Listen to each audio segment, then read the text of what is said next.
You can see the number at the bottom as people, as the numbers go up, the bottom of our screen. This is great.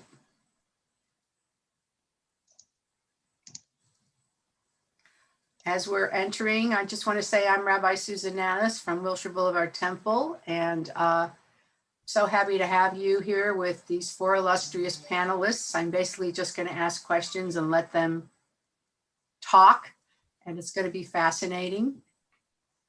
Just going to wait for everyone to enter, give it another minute.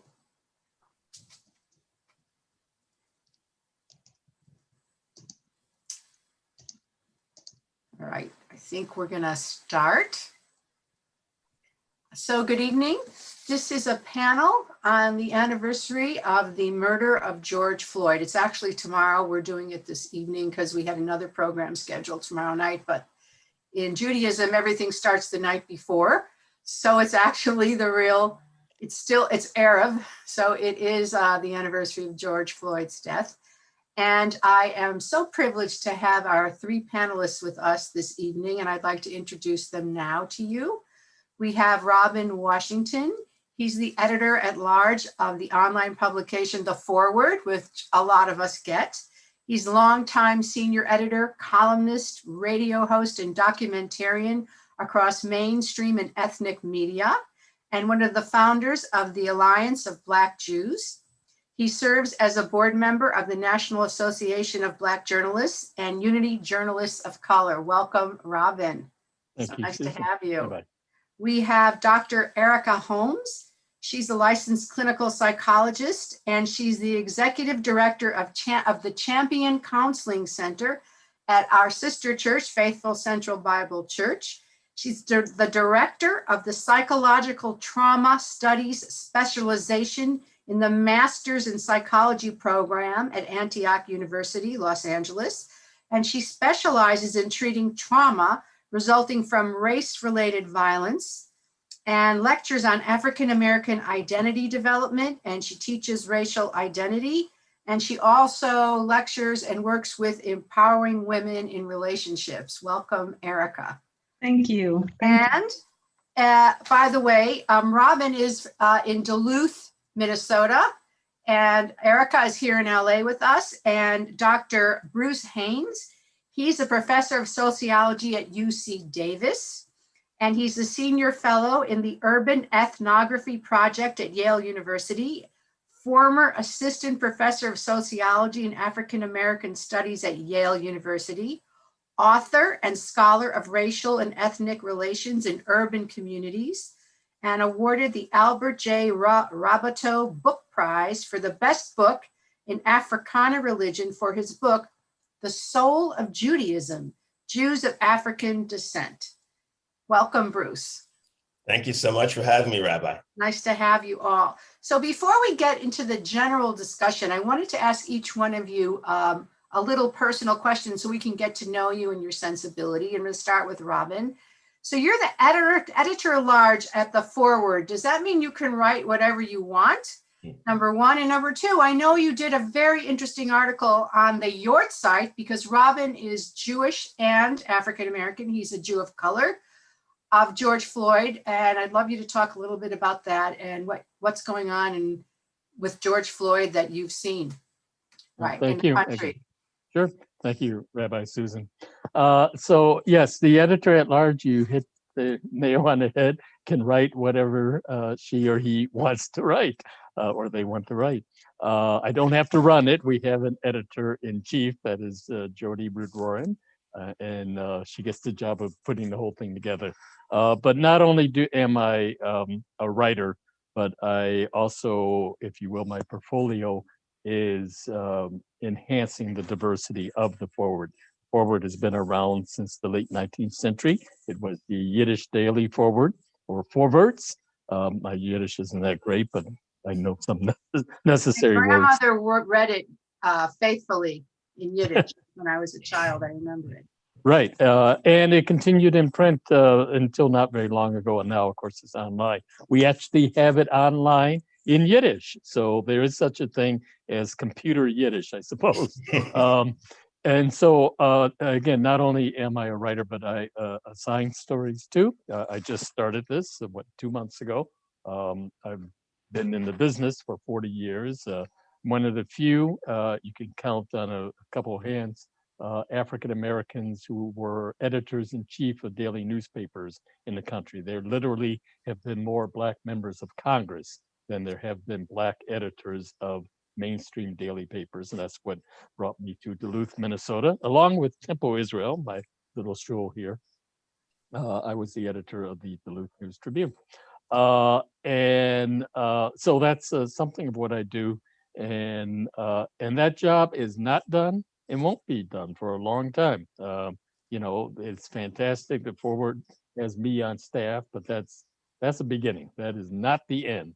And Bruce's name is going to be, he's already half a sign. I got to come up with some paperwork for you, I suppose, to write an article, and it's from his book, some really amazing stuff that frankly should have been in the Forward long ago, but we're going to fix it now. So that's a bit about me. The last part is, again, I am in Duluth, Minnesota. I'm originally from Chicago. Spent many years, came to Minnesota, then went to Boston for 17 years. Now I've been back in Minnesota for about the same amount of time. And Duluth is 140 miles from ground zero, where I was actually yesterday. Since I was out of town and flew out of Minneapolis, we stopped by George Floyd Square. We'll let everybody else continue and share something about that. Thank you. So Erica, one of your specialties is treating trauma resulted from race-related violence. So what does trauma from racism look like? What is that? So there are a few definitions. The one that I like to use is that racial trauma and race-based traumatic stress, as it's also called, refers to the mental, emotional, and psychological injury that's caused by racial bias, ethnic discrimination, racism, and hate crimes. In any individual who has experienced an emotionally painful, sudden, or uncontrollable racist encounter is at risk of suffering from race-based traumatic stress. Right. And so what we know is this can occur on the individual level, so from person to person, and also can result from systemic racism or institutionalized racism from the systems that discriminate or impose oppression. And that mental or emotional or psychological injury can look like other psychological disorders, including post-traumatic stress syndrome, if exposed over a long or repeated period of time, depression, anger, recurring thoughts. So there are a lot of different psychological manifestations. Could also manifest in physical ways as well. Headaches, chest pains, insomnia. When you look at other theories of stress, like the stress diathesis model, we can look at things like chronic illness like hypertension, diabetes, even obesity, because of the way that the body is responding to this chronic stress and what happens with the fight, flight, or freeze response and release of cortisol and adrenaline, and that continuing over long periods of times. Hypervigilance, low self-esteem, which is why I really like to talk about identity development and how identity development in my area, I tend to talk about as African Americans, how identity development really impacts a person, the whole person. And the way that they present and move in the world, how they feel about themselves, how they feel about themselves in relation to others, and how they feel about the world as well. So race-based traumatic stress really impacts the whole person, and the manifestations of it are varied. They are varied. I know we can't, I want to move on to Bruce, but I think, does any Black person not have this? I mean, anecdotally, I'm going to say no. There is not one. It's not in the United States, and not who was socialized and reared under within a United States system. No. Yeah, no. Mm-hmm. So Bruce, one of your specialties is urban ethnography.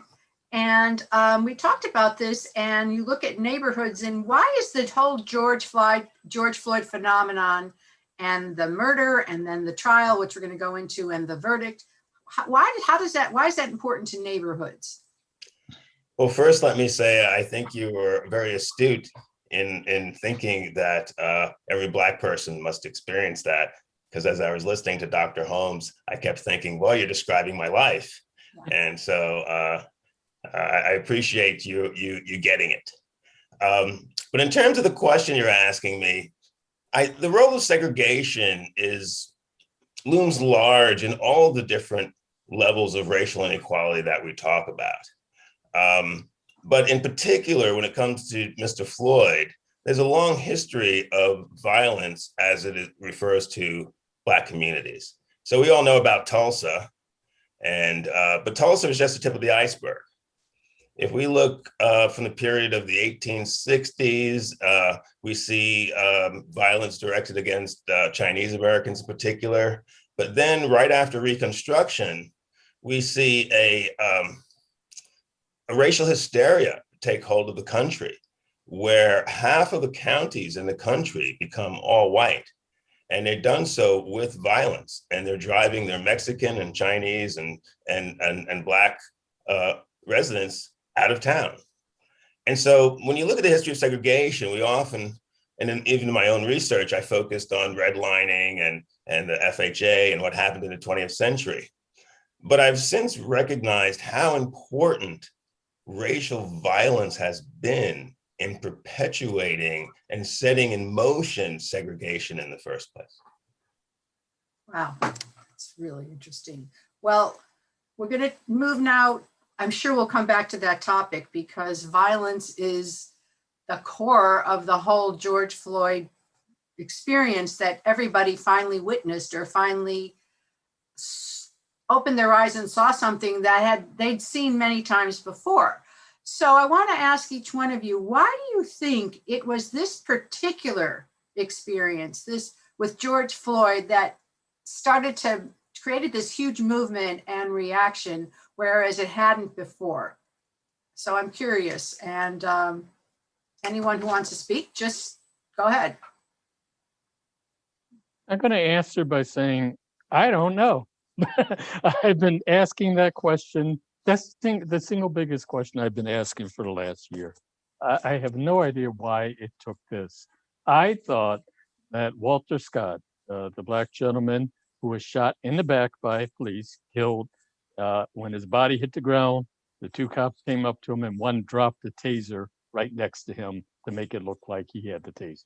I mean, you couldn't get a clearer picture of abuse of power, of just lack of respect to humanity.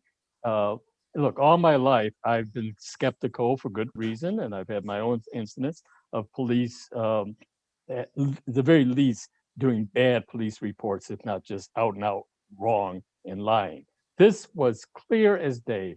I thought for sure this would wake people up, and it didn't. The second one was Sandra Bland. The woman's driving her car. She's makes a lane change or whatever. She's pulled over for that. Immediately, the cop is escalating the situation to a degree you just cannot imagine. I thought anyone would imagine themselves as the driver, and that didn't happen. So, my answer is your question. I have no idea why it took this.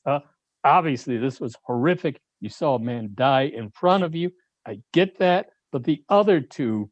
And that's not saying that any of the others before that were just, who cares about, they were as serious as anything.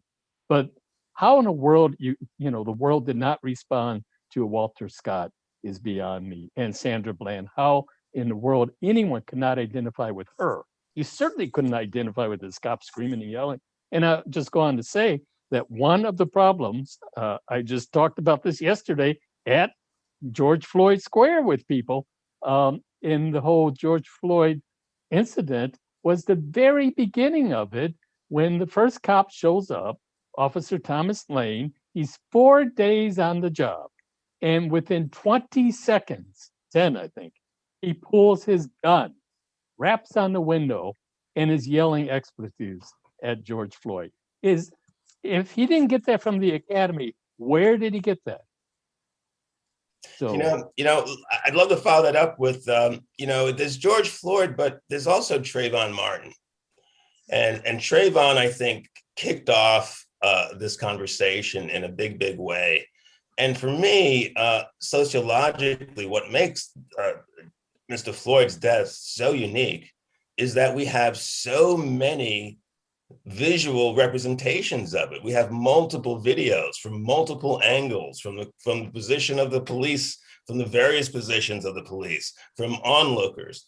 And so for me, when you're actually watching this video and you realize that you have probably watched this man's life expel right in front of you, I think of this as almost the closest thing I've seen in my lifetime were the snuff films that came out in a different era. But that's what it was like. So for me, I think it took that much for America to finally recognize that this is what had been taking place in Black communities for generation after generation. But it took this kind of evidence before we could believe Black people.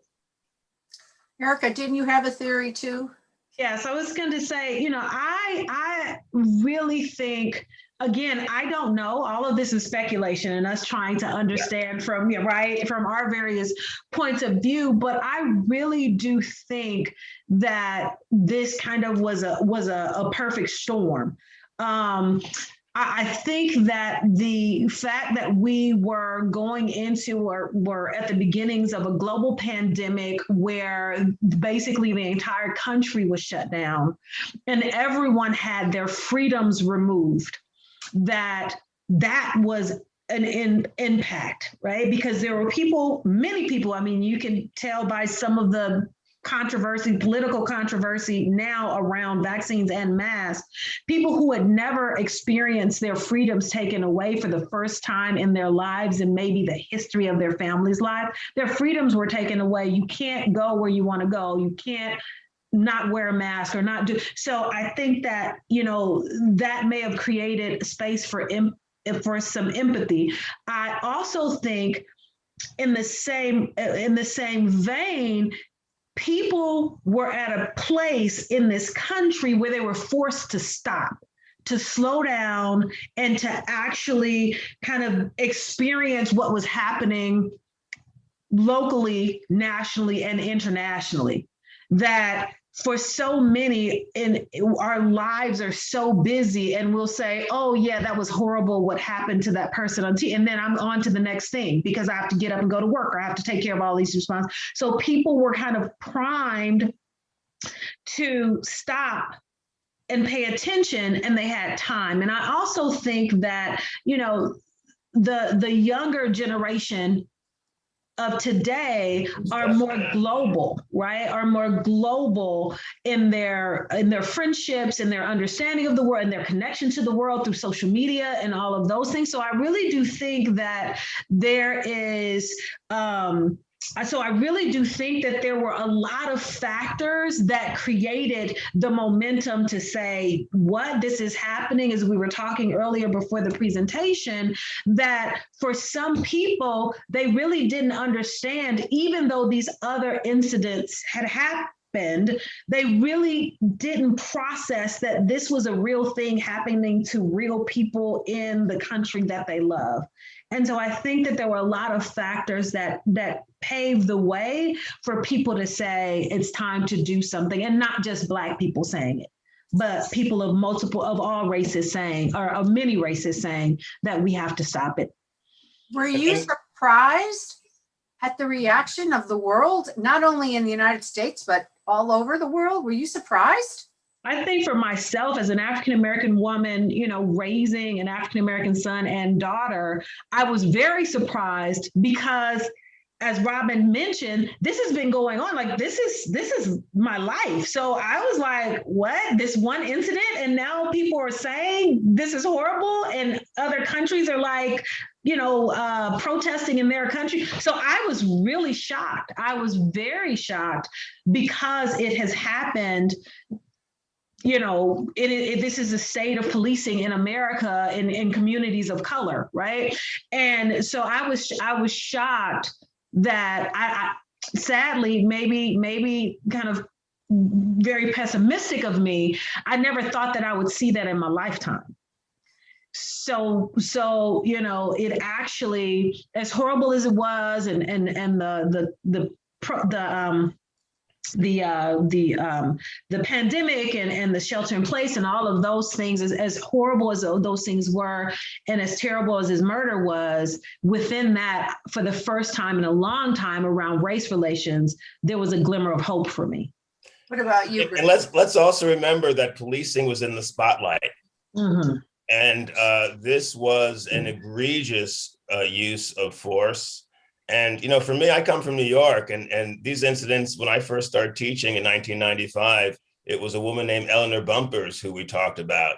There were a number of others, Amadou Diablo, and a number of others who made it into the news. But Americans didn't seem to think there was a problem with the police. And I think that's the critical issue here.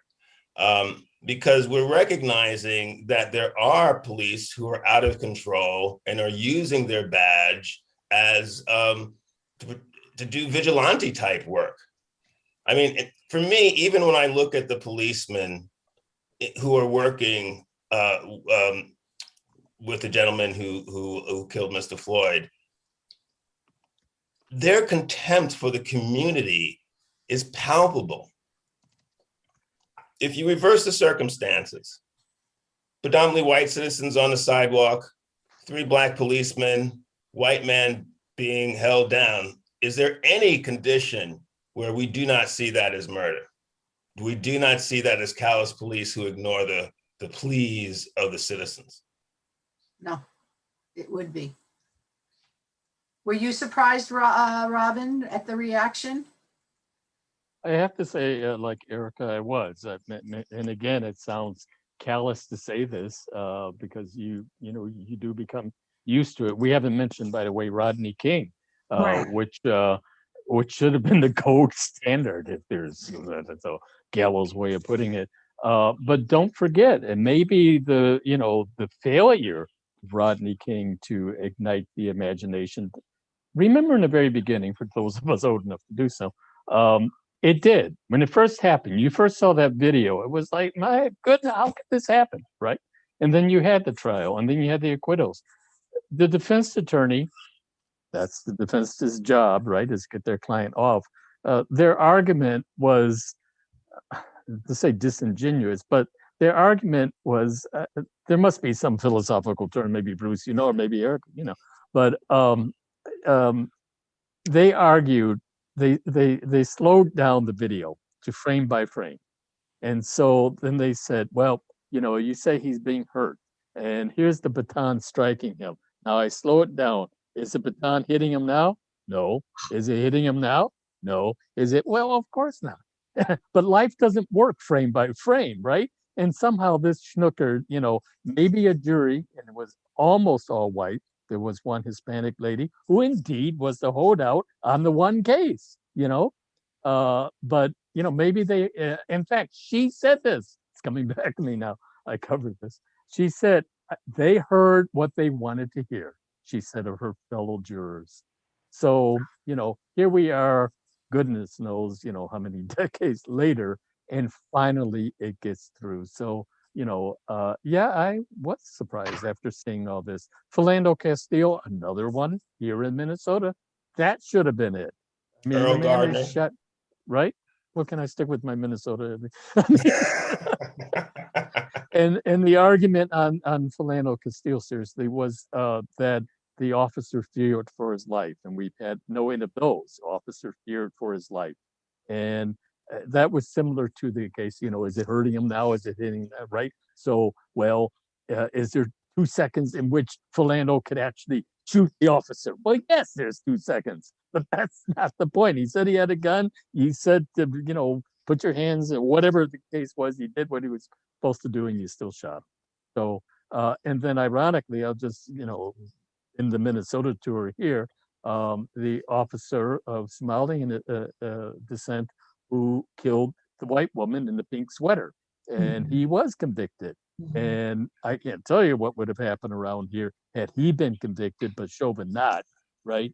But again, frankly, our prosecutors, who are the heroes today, they didn't say such healing stuff when they were looking for that conviction, because one of the arguments was, did he fear for his life? And they actually said to him, you feared this little lady in a pink sweater?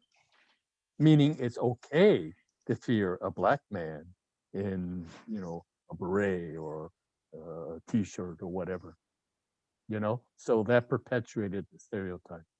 So it was a surprise, I think, to a lot of people, how many millions. By the way, I am not saying, in no way am I devaluing the life of the woman.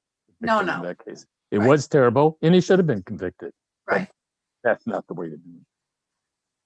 And in this case, Chauvin was convicted, and everybody was ecstatic for a minute, it seemed.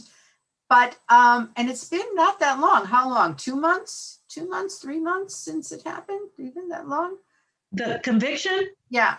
It was last month. Yeah, it was last month. Oh my God. In COVID, everything seems like whatever. A month ago, do you think it made a difference? Do you think anything has changed since the conviction and even since the murder? Do you think things have changed for the better, or, well, ideally for the better in any way? Okay, somebody says speak up a little. We'll talk louder. Thank you for that. Do you think has it made a difference? Where are we now? Substantively, no. Symbolically, yes. That's how I want to elaborate a little bit?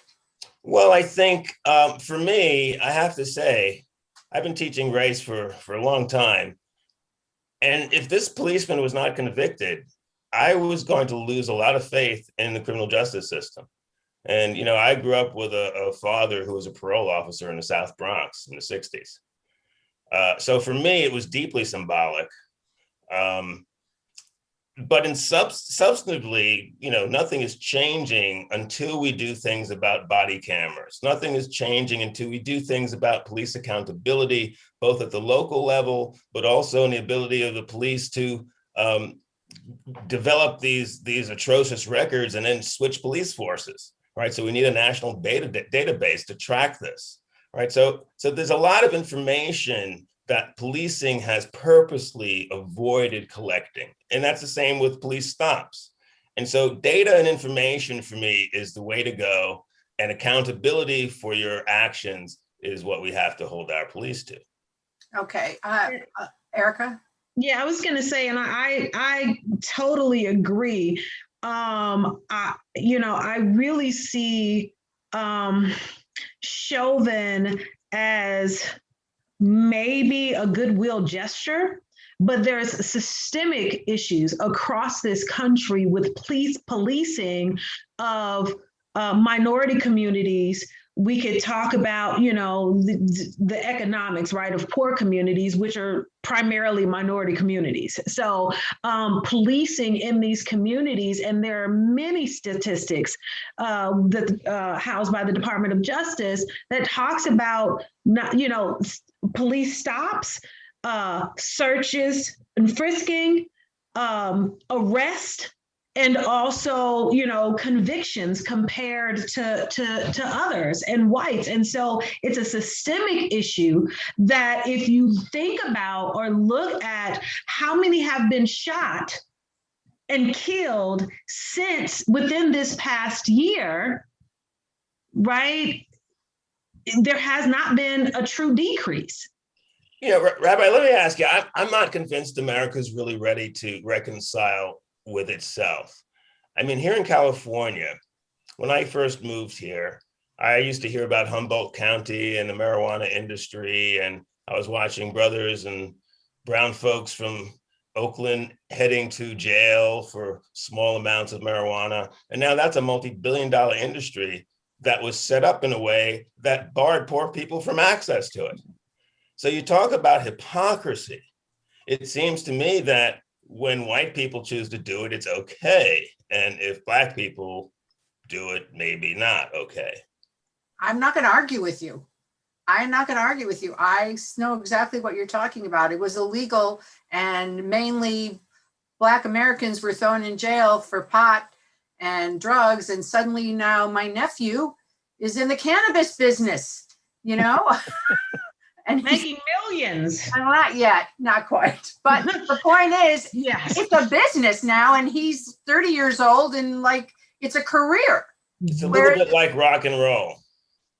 You know, we Yeah. invented it, and then somebody else makes the money off of it. But I want to ask, I know, you know, there's systemic and there's, well, we talked about the police, but what about in day-to-day life? Is there any change? Are people more sensitive? Are people more gracious? Or is it the same racist? Rabbi, I wish we all lived in California, in the sense of where your question is even coming from. I have friends who live down south, and they tell me that it is open hostility now, that people feel entitled to be rude, to do these kinds of microaggressions that Erica was talking about. Yeah, I'm going down south on Thursday for a week. I'm from Camden, Arkansas, a small little town of 12,000 people, and I have a lot of relatives that are there. And as I was talking to my uncle, who I'm going to visit, you know, he was like, well, as you're driving, and I was like, no worries, we're going to stay overnight in Texas and then drive in the daytime. We can't drive, we're 3 hours from Dallas, and we can't drive in the evening. So we'll leave early the next morning and then drive down. So I agree. You know, California, we can be in a bubble, right? We can be in a bubble and think about, you know, some of the interactions and the diversity and some race relations in parts of California, and forget that there are a lot of people who are actually suffering worse. And I was just in Montgomery, Alabama, this last week, and again passed through Minneapolis on the way back. But I was with like-minded people. I was there for the 60th anniversary of the Freedom Rides, so everybody there was. I mean, you know, that was your credential. That was your whole reason for being there. What I mean is Black and white. But you know, it in a weird way, it was actually better being there than in Minnesota, because I knew that at least in the group that I was with, that everybody I was with was down with the cause. No other way to put it. And you didn't have to check it. I'll tell you something though, that it isn't George Floyd. It's just, well, can I say it's Donald Trump? And we didn't say the T word until now, so I apologize for anybody I may have offended. But in all seriousness, or Roy Moore, because we're talking about Alabama. If you recall, he was the former judge who ran for Senate. And we owe Black women, God bless you. Thank you, Erica, for your vote. Okay, I don't even know what it was, but whatever you voted, it was great. All right, this democracy was saved by Black women. And one of the crucial elections was the election for Doug Jones over Roy Moore in Alabama. I don't know what number, at least 53% of white women in this country voted for Trump. Hello. This is after grab them by the, and I'm not going to say it, he did. A president can say it, I ain't going to say it. All right. I don't know how many white women, but it was an overwhelming majority of white women in Alabama voted for Roy Moore. Are you nuts? How do you justify that? 99% of Black women in Alabama voted for Doug Jones. I'm a journalist, we're nonpartisan, fine. I'm talking about decency here. I'm talking about have you no shame territory, right? And I'm is, you know, nobody sent them a memo. They knew what to do. Black men didn't even do it that well. They were about 93%. You got to ask the 7% exactly what are you smoking? You were talking about marijuana. Okay. So I'm going down a path here, but the point was, unfortunately, yeah, we are in silos, and they're not just geographic. Minnesota is interesting. It's perceived as a swing state, but when it comes down to the election, it isn't. But trust me, I've seen there's a car run around this, my neighborhood every now and then has got the big front flag, okay? Or there's somebody with Confederate flag, not a mile away from me. And let's be honest also. This is Minnesota. This is as far north as you can go. And also the GOP is making, overt Racism. references to anti-Semitism, to racism, to homophobia, to, anti-Muslim rhetoric. And so this kind of nativist appeal, I think one of the things we forget, there's a long history of nativist appeal in the United States. So if we go back to the Wilson era, when Wilson brought segregation into the federal government, it was during that same time that we were destroying Black communities. And that also was during the same time we were actually fighting a different pandemic, the Spanish flu back then, and so the way in which we think about these things don't always make the connections to that we've been here before. We've been here to this nativism before. It's the same kind of nativism that we saw in 1930s in Nazi Germany. We forget that eugenics was here in the United States and in Nazi Germany. We forget that Nazi Germany based their Nuremberg laws on our segregation laws. So the parallels between us and other nationalisms is very strong. There was a question, is there a difference between racism and ethnic hatred, do you think? Yes, in the sense that, if we go to Bosnia, you have a different set of groups, right? Some across religious boundaries and ethnic boundaries, right? And so race is not the only basis on which we oppress people in the world. As was mentioned earlier, women are the poorest group on the planet. Women are completely second-class citizens on a global scale. So there are multiple levels of inequalities that I think we need to think about when we think about equity and justice. But okay, and you mentioned to me earlier that you think that the Blacks are at the very bottom. So if there's justice for them, it would imply that there would be justice for others as well. Well, and yes, there's a racial hierarchy, and Black folks have been in the bottom in the way in which whiteness has been defined in opposition to Blackness. And so if Black people have justice, everyone else will have justice. And in fact, my role within the educational institutions has been, making sure that they're fair rules, because if the rules are fair, they're fair for me, they're fair for everybody. And I just wanted to add to that, Black people being at the bottom is global, right? That is a global hierarchy. It is not just the United States, it's a global hierarchy. So even when you look at colonization, right, it is a global hierarchy, and Blacks are at the bottom, continue to be oppressed and subjugated. And I'll only balance that with saying that the other groups on the globe who are equally subjected are indigenous communities within their own nations. Yes. So we have Blackness on the one hand with colonialism and indigeneity on the other. Right, and most of the indigenous folks, most of them are of color. And not right now, but Jews for centuries as well, who were not considered white by the societies that practice that severe anti-Semitism, which Robin, is there a tension, or what is the balance between being a man of color and a Jew of color? Is there a tension there, or how do you feel that you can, well, are you doubly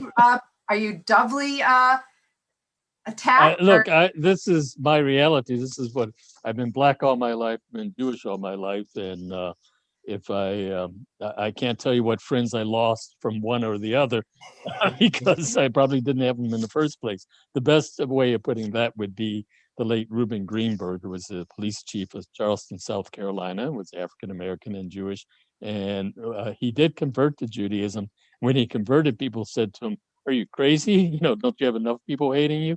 And he says, "It's not like I'm going to lose a whole bunch of friends. Anybody who didn't like me because I was black ain't going to suddenly like me because I'm Jewish, or vice versa, or something like that." So, you know, I like to think of it though as more twice blessed rather than twice cursed. And you know what? Maybe it does a better job of filtering out the people I don't want to hang around with anyway. So, I want to ask you at this year, you know, mark. but there's one thing I want to say about that though, Sure. is very briefly, because I don't want people to go away, you know, as we say, the hierarchy of oppression and everything, or Camus calls it the calculus of oppression, or the calculus of something like that. You know, when you're being oppressed, when you're being killed, when terrible things are happening to you, you really don't care. You want it to stop. You want to survive is the main thing. But the whole thing of Jews and whiteness. I mean, again, that's a whole long panel. But understand that whiteness is this gift that can be bestowed upon all kinds of different people, and it comes and goes. And race doesn't exist, right? But it does. Okay, and you know, race is this made-up thing. So if it's made up, it has different attributes and qualities. The best way to explain what I'm talking about, very briefly, for anybody who's watched Univision in the last 10 years or whatever, the most watched variety show, a talk show on television for years, it just ended, was Sábado Gigante, and the host was Don Francisco, okay? And he is, I don't want to get in a stereotype, but the archetypical Hispanic man. You look at him, you would say he's Hispanic, right? Well, his real name is Mario Kreuzenberg, okay? And his family was German Jewish. And so in the early part of the 20th century, they were white, perhaps, in Germany. And then in 1938, they certainly were not white. They left Germany and they went to Chile. Well, in Chile, now they're white again, okay? And that's where Mario was born. They gave him a name to match the local community. So Mario, right? Kreuzenberg, okay? Then he learns TV. He starts the show. It gets really popular, and he moves it to Miami. Now he's not white anymore. Race changes depending on when you are and where you are. I love his story. I think it's great. He didn't change anything. You look at him, you say he's Hispanic. By the way, in the United States, we say Hispanic's not a race, but in other countries, it is. Okay, you know, and it is funny. It is humorous and everything, except, you know, it's horrible at the same time because it is used to oppress. It is used to, you know, to take away money. It is used to keep people down. And so when you say, you know, Jews being white, well, they are, they aren't. It depends when. Lately, because of the whole current attention, I'm hearing more Jews define themselves as white. I actually think that's a bit of a problem. I don't mean that you're not white, but don't start identifying with white people. Believe me, that is going to be a problem for you. I agree with you. I think what's important to understand that, you know, at its heart, race is a kind of classification, and it's a kind of classification that bestows rights onto you through the Constitution. Right. Right. And so classification made my ancestors property and made white ancestors the owners of property. And, you know, it's those sets of relationships that are still being worked out in our society, right? Because when Black folks were freed, we got second-class citizenship, we got Jim Crow segregation, we got violence, we got a secondary school system, and now we wonder, well, why is there a concentration of Black poverty? But of course, all these things are linked. Very linked. So saying all of this stuff at the 1 year mark, do you have hope? Do you have any hope, or what do you hope for? And do you have any hope for what may come? I want to take this opportunity to share my screen because you guys know Yes. I've been waiting to do this. Perfect timing. There we go. This should, so can we see that? You are now entering the free state of Yes. George Floyd. Yep. Yes. And I'm not sure that's the one. Let's see, that's one, but I want to share another. Bear with me one. You have to go back to screen share because we're. Yep, I'll be right back there in 1 second. All right. And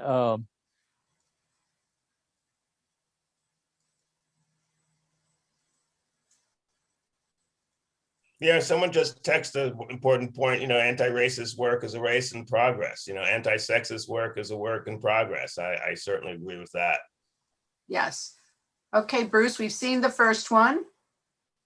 well, I'm not doing too well here, so but bear with me. But in any case, that is ground zero. George Floyd Square, it is now called, in Minneapolis. And the reason I bring it up now is because I asked people yesterday that very question: where are we now? Do you have hope? And the answer was, and believe me, this is anything but a scientific poll. I was amazed, though, as a journalist, because I'm constantly asking questions like this, of the knowledge of the people responding. I didn't talk to that many people, but not a single person didn't know details of the case. When I said Officer Lane, they didn't say who, they knew exactly what I was talking about. They, said, yeah, he banged on a window with the gun. I mean, they knew this stuff immediately. So that's actually encouraging. Now, granted, these are people at ground zero in Minneapolis. If they don't know, then we got a problem. But seriously, people do know it. And I would say it's a tentative hope that's out there. So people were feeling, you don't feel good about the verdict. Even Keith Ellison, our attorney general, said he didn't feel good about Officer Chauvin going to prison. Okay, he spent his 15 years of his life as a defense attorney. So you never want to see anybody go to prison, but obviously, justice needs to be served. This man did a terrible thing. But so I hesitate to say, I'm not saying nobody was jubilant about it. Of course, there are people, but who are happy about that. I'm not one. I'm not happy about any of this. So there are people who, though, felt some degree of, I wish there was a better word, but satisfaction with the verdict. But we haven't had the sentencing yet. So, what does that mean? What will it be? For me, we haven't had the case of the other three officers yet. So the whole, look, I've written about this and I can't say enough that we don't know, and people yesterday echoed this to me, we still don't know what happened. We know what Chauvin did to cause the death of George Floyd. We know he sat on him. We know his knee was on his neck. We know that caused his death. It was murder. That's what the prosecution focused on, and rightfully so, to get the conviction. Neither the defense nor the prosecution brought up what in the world got them there. This $20 bill, this alleged counterfeit $20 bill. Apparently, Officer Lane never collected it, forgot. The main piece of evidence in this whole thing, tying it all together. George Floyd and Derek Chauvin both worked at El Nuevo Rodeo, the club. George was inside as a bouncer or whatever, more than a bouncer, doing security. Chauvin was outside in a squad car that I still don't know how they justified that if he was off duty. But anyway, for 17 years, the woman who owned the club said they didn't know each other. If they did, they only saw each other on the way to her office. I'm going to break some news here. Actually, I already wrote this, but very few people have seen this.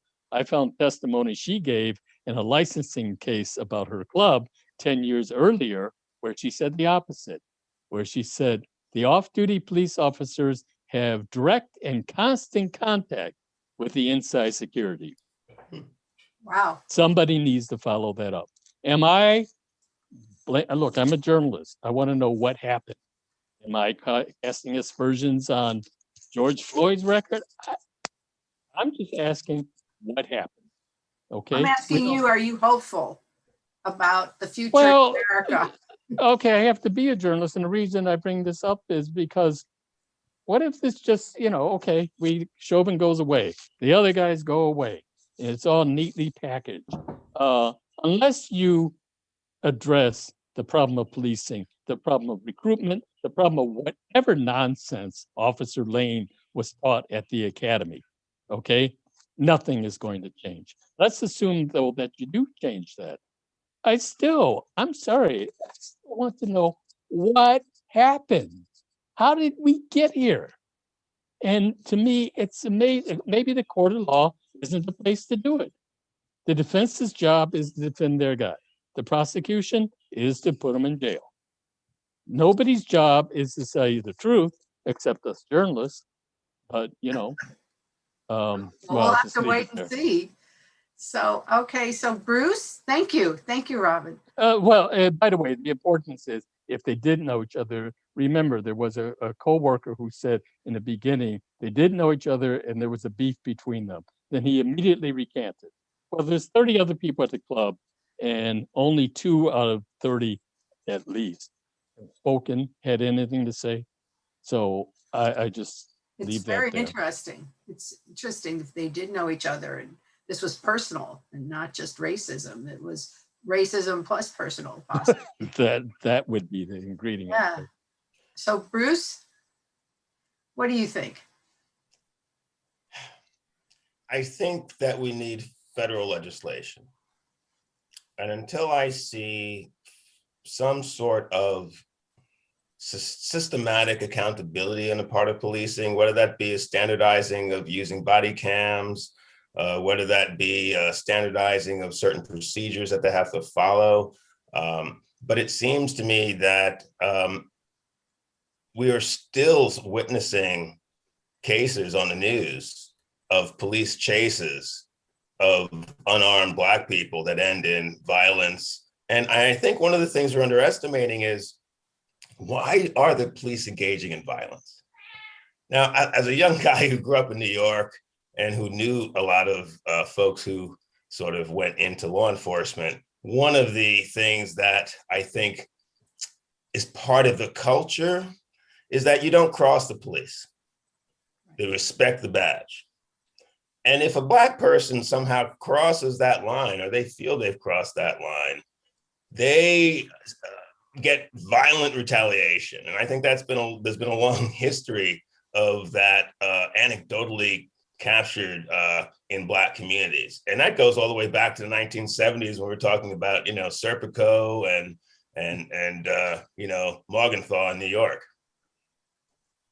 I'm going to ask Erica in 1 minute, but I recently watched, I never watched before, NYPD Blue, which started in the late 90s and went into the 2000s, and it follows, a precinct. The violence against anyone, but particularly Black people, of the characters, of the actors, is taken as normal. And that's on TV. It's on TV, acceptable, and they're considered the heroes. Exactly. And the way they treated people is shocking. And this was considered normal. It was entertainment, and you didn't question it. That is the deep cultural problem that we have here in the United States. And ironically, the statement that Black Lives Matter goes to the heart of it. What is the value of a Black life? Black life is not the same as a white life. And we don't treat them equally in the courts or on the street or when we engage with them in interpersonal relations. Or on television, in entertainment even, which was shocking. Erica. Skeptically hopeful. I think I agree there needs to be legislation because we have to start addressing this, the institution of racism or institutionalized racism. I also think, as a psychologist, right? I also believe that we have to begin to address the idea of white superiority and therefore socializing, being socialized in this country about Black inferiority. Because because in order to keep that, in order to keep those beliefs alive, there have to be then ingrained biases about why these people are inferior. And we know that one of the pervasive stereotypes is around violence, right? And there's still narratives, incorrect narratives such as Black on Black violence, right? That term being thrown around. We know that that's also a myth. That's a myth. Because white people kill white people. You kill people who you live by. So if you look statistics, there's no such thing as Black on Black crime. Crime is in your community with the people who you are in proximity to. So that's even a myth. So saying those things continue to perpetuate the myth. I don't know if any of you have, who are on the call, or have heard of the Clark doll study that was done in the 60s, right? And then it was just repeated where they showed Black and white children, Black and white dolls, these little children, 5, 6, 7, and asked them, what is a good doll? And even the Black kids were saying that the white doll was good. Who's the bad doll? Even the Black kids were saying the bad doll. And of course, the white children were saying that. And there's, also a more recent study.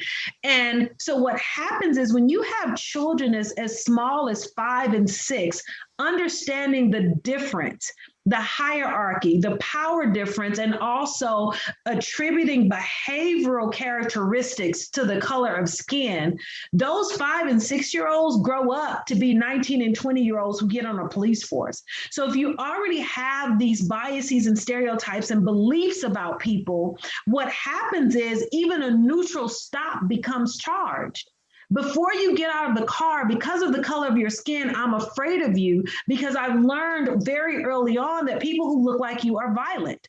So until we begin to address this myth in this country about white superiority, I think it's going to be hard pressed to change. Somebody put in the chat talking about a case that just happened, but it happened 2 years ago, the case of Ronald Green in New Orleans. If you haven't seen that video, I watched part of it and began to cry. I couldn't watch it anymore. But this was video cam that's been released 2 years later, where the police beat him. It was a cover-up, beat him, were standing around laughing, saying, I hope he didn't have AIDS, because of the amount of blood that they had on them from his body in a traffic stop. And it was covered up, and we just got the footage was just released I think 2 to 3 days ago.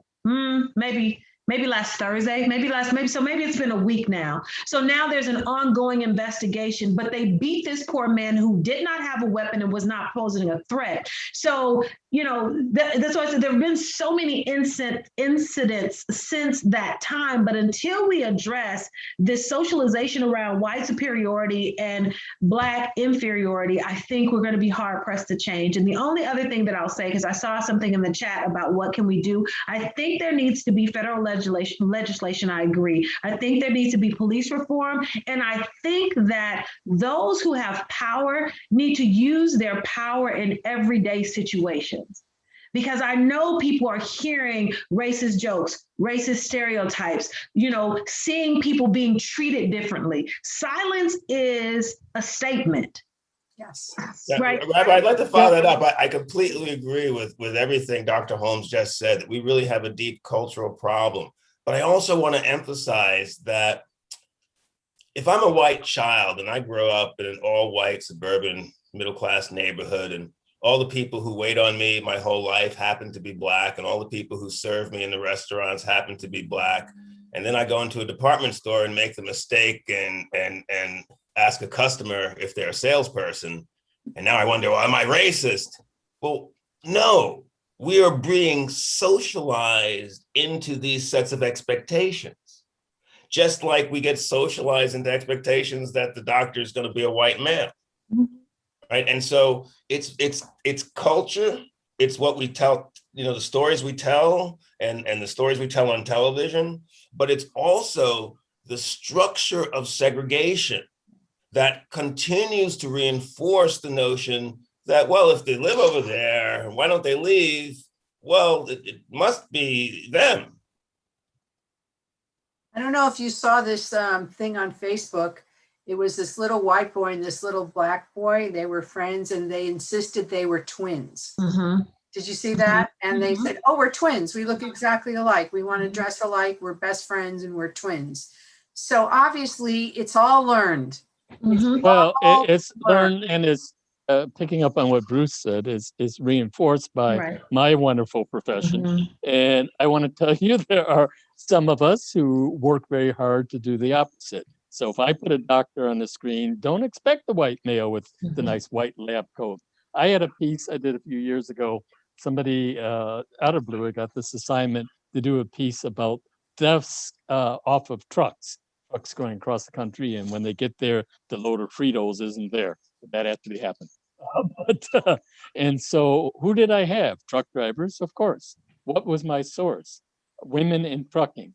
Every single truck driver I quoted was female. Is that your basic truck driver? Doesn't matter. Every single one of them was qualified to talk about that story, knew about the Fritos, and told you what she was doing to make sure that wasn't going to happen, on her truck.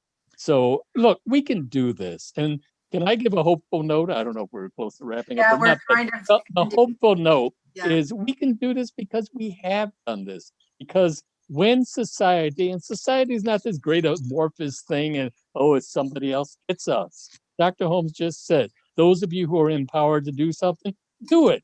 If there are members of your congregation, Wilshire Temple, who have companies, okay, who hire people, who you look around and there is not a nice tableau like there is on the screen, then I think you need to do something about it. You can make that decision, okay? If there are boards of directors, right, in the various organizations you're in, what's the qualification to be a board member? A lot of money? Okay, but you need others with expertise in other things. You probably want someone who knows about media, right?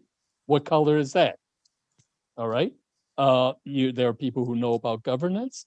The board is the easiest way to begin integration. You don't need heavy qualifications to be a board member.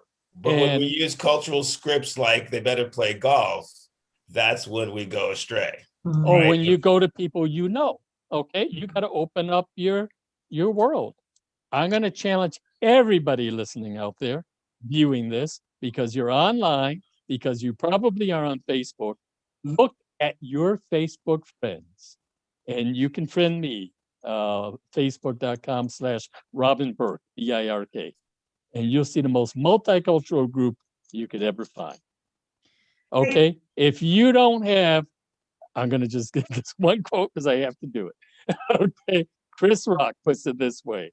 He said, America's becoming more multicultural. He said, all my black friends got white friends. All my white friends got one black friend.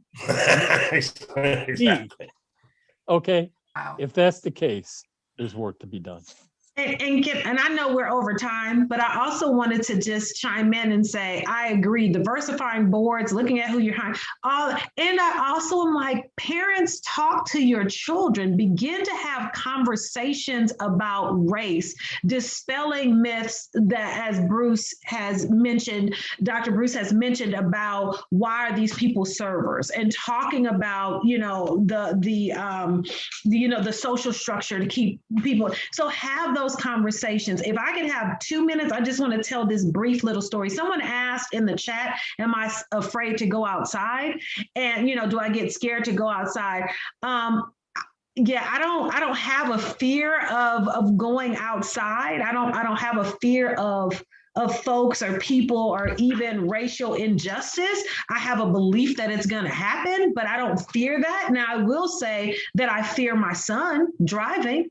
I do. I fear. Thankfully, he didn't want a driver's license until he was 19.